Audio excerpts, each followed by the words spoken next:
today I'm going to be cutting my boyfriend's hair to show you guys how I do a pretty like normal typical men's haircut, where it's short on the sides and a little longer on top. He has very thick hair, it gets real shaggy.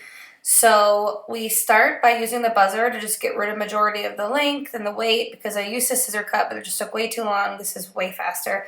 And with him working outdoors in the summer, he likes it to be pretty short. So I'm doing 4 all the way up to like the temples, all the way around the head, like pretty much up to his occipital bone. And then that's when I spray his hair down or wet it down in the sink, and then we start scissor cutting. So I like to kind of part off from where the peak of his like hairline comes up to, and part that off and then start in the back. So I'm pulling it out, and where the length of the buzzer cut, which would be 1/2 inch, I'm just going to cut pretty much straight up, just to blend that length in with the top length. And then when I cut the top length, you'll see how I blend that in throughout the whole haircut. So I just continue to do this and work my way all the way to the front of his hairline. So I'll just do that. I'll take a little bit more, cut it, take a little bit of the last section, and I just slowly move forward, and you can see the length that I'm cutting off right there. And I almost take it at a little bit of like a diagonal. I don't know why, I've just always done this. I don't know, I just like the way it turns out. And then when I get to the very front of the hairline, then I just brush it all forward and cut the length of his natural hairline, so that if his hair is forward, it doesn't exceed his hairline and look all funky. So, and if it still looks a little jagged, or if there's still some spots that aren't blended, don't worry. Right now, we're just pretty much getting the majority of the length cut, and then we'll go back and fine tune and blend a little later. So once I've done that to the complete perimeter of his head, right along that occipital bone area, blending in the buzzer cut to the scissor cut around that area, I can move to the top of the head, where I'm going to pick my base, my guide. So I measured it out. I think we did like 2 inches or so, the length on top. So I measured that out and I cut my guide, and now you can see I'm going to work my way back all the way down over the crown of his head. And you can see where those 2 lengths just came together there, and where you can see a little extra. And then when I get to the crown, because it's really like the most curved part of his head, I'm going to point cut a little, because I feel like that helps blending and not have such straight, like sharp, choppy edges. Then I'll go back to my length, and I'm right in the middle, like a mohawk section, very small, fine little section, and I go all the way to the front of his head.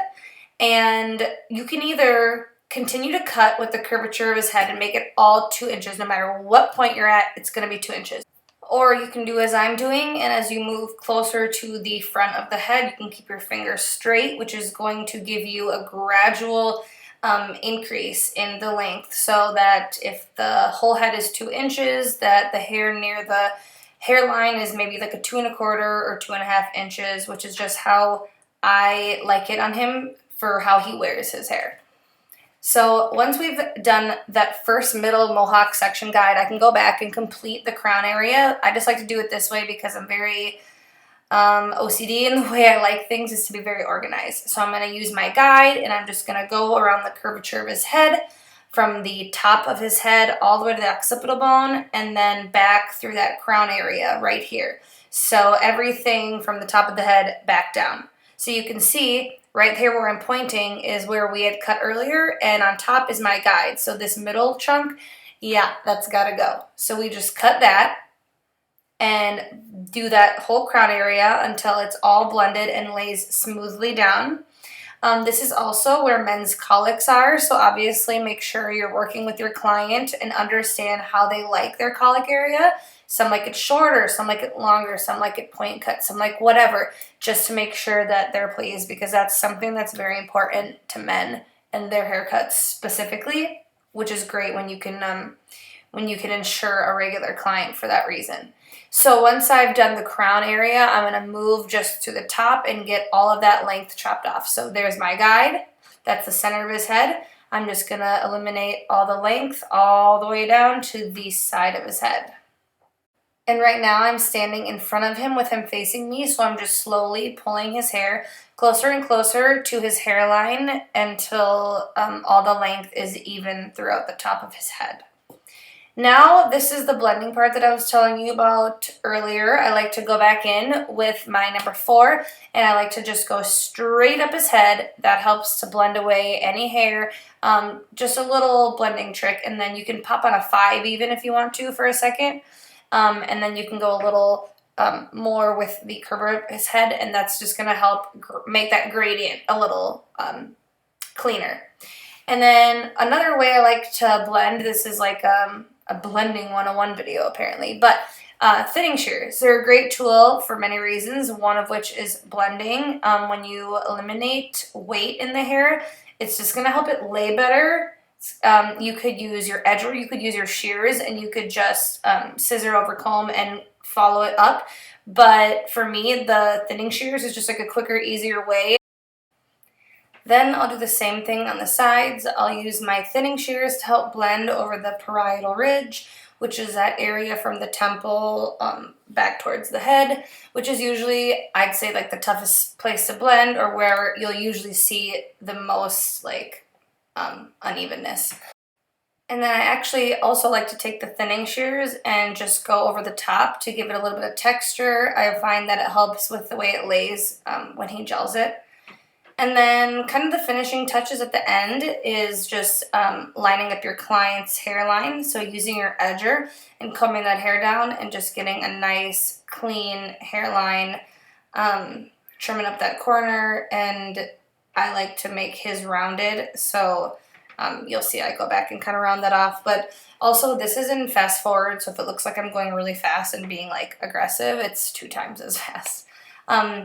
Clean up their ears if they have a little ear hair. It's just one other thing that can elevate your client's experience, especially with some men as they age. They don't want to say, hey, can you get rid of my ear hair? But if you just kind of act like it's not a big deal and it's just something that's normal, and just add that in, that will probably ensure a second visit as a return customer.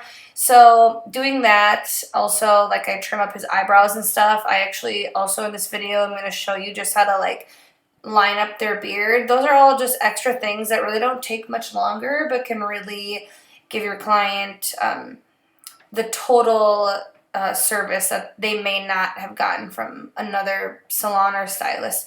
So clean up around the ears.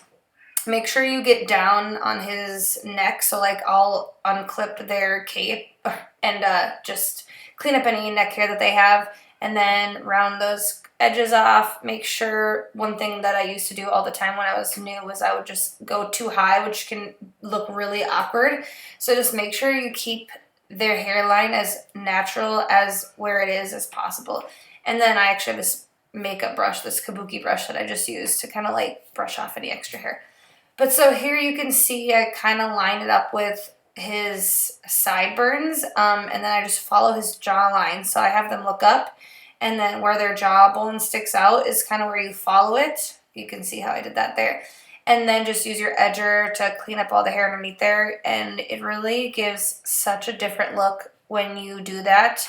A guy's facial hair and hair makes such a difference in how their appearance is. It's crazy. So cleaning this up is going to just make them look a lot more like put together. And then I'll even go and just kind of clean up any facial hair on their eyebrows and stuff. So now the styling, however they want to style it, I'm just using what my boyfriend uses, some sort of like forming cream or wax or something. And I like to put it in dry hair, maybe like a little damp, but mostly dry, and just get that product evenly distributed and not leave it like that, and then style it. So I'm hoping that this will give you all the tips and tricks to be able to execute a hairstyle, no matter if it's this same length, but any length, as long as it's a similar cut and technique. So I hope you guys enjoy. If you want more haircut videos, please let me know down below, and I will do my best to get you some. Thanks for watching.